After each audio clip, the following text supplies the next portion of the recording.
So what would persuade you?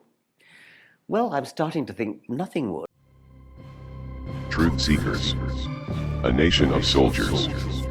For the most outstanding war known to mankind. The battle between deception and truth. Can you hear the war drums? It's OAN. Blind faith is a term often used by people who choose to escape the need to justify their beliefs or ideologies. Oxford Learner's Dictionary defines faith in 4 distinct ways. However, just the first is relevant to this video though.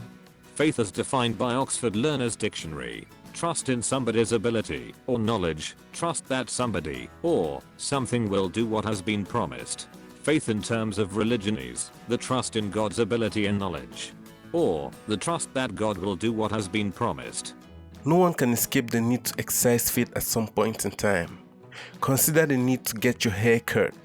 No one walks up to any person with a clipper and be like, "Shave my head."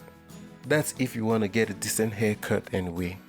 If you like me, you'll make sure to have some sort of evidence for the barber shaving skills before agreeing to trust the barber with your hair. Rice Brooks. It is Rice Brooks, Mark.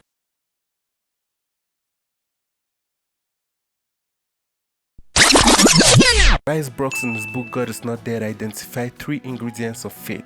That is, knowledge, assent, and trust.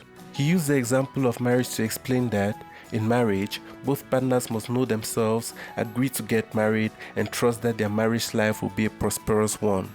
This 3-step process also goes well for the barber analogy. When requiring a haircut, rational minds must have foreknowledge of the barber shaving skills. They must consent to be shaved by the barber and trust that the barber will do what he does best. That goes to say that no rational mind actually exercises blind faith when it comes to everyday activities. However, some individuals choose to pull out the blind faith card when it comes to religious beliefs. The incoherency of exercising blind faith can be used to justify every form of belief, from the most plausible to the most absurd.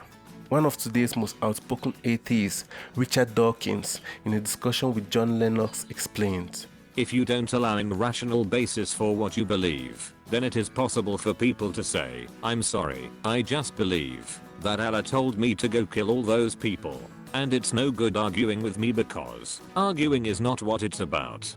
Faith is what it is about, and that is a danger." Indeed, it is dangerous and unwise to exercise faith dogmatically. Though mainstream secular society would like to have you believe that religious faith must be exercised blindly, most religious fundamentalists will beg to differ.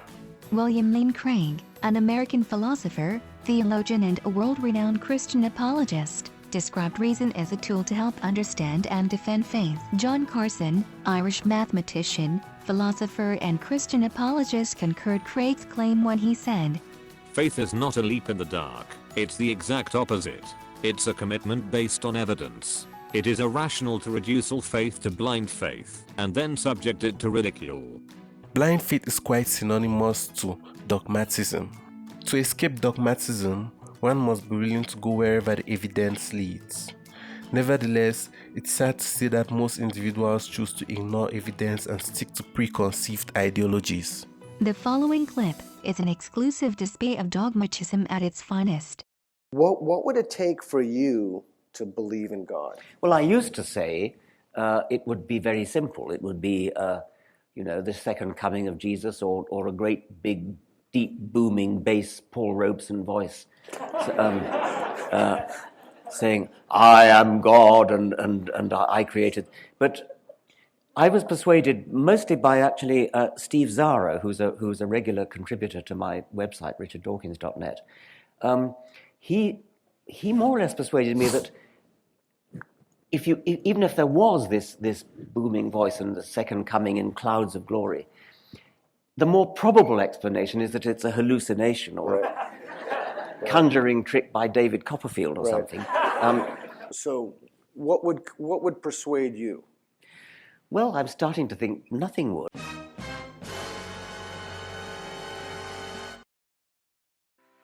Greg Graffin, the lead singer for the rock band Bad Religion, in his book Anarchy Evolution, he described himself as a naturalist. He explained, From a philosophical perspective, naturalists believe that the physical universe is the universe. In other words, there are no supernatural entities or forces acting on nature, because there is no empirical evidence for anything beyond or outside of nature. Graffin justified his belief in naturalism with the claim that there is no empirical evidence for the supernatural. By the way, Daniel, what's naturalism? The belief that the origin of life and everything that exists can be explained through natural causes. Well, Mr. Graffin, what's the empirical evidence for the origin of life from natural causes? In other words, what is the evidence to believe that life can emerge from non-life? Stay open-minded, my brother. So if you done loved this video, what you gonna do? Push that thumbs up button and share with your friends and family. Why? Cause we out here inspiring truth seekers. Subscribe and be a part of the online apologetic nation. Don't forget to hit that notification bell button and make sure it's on.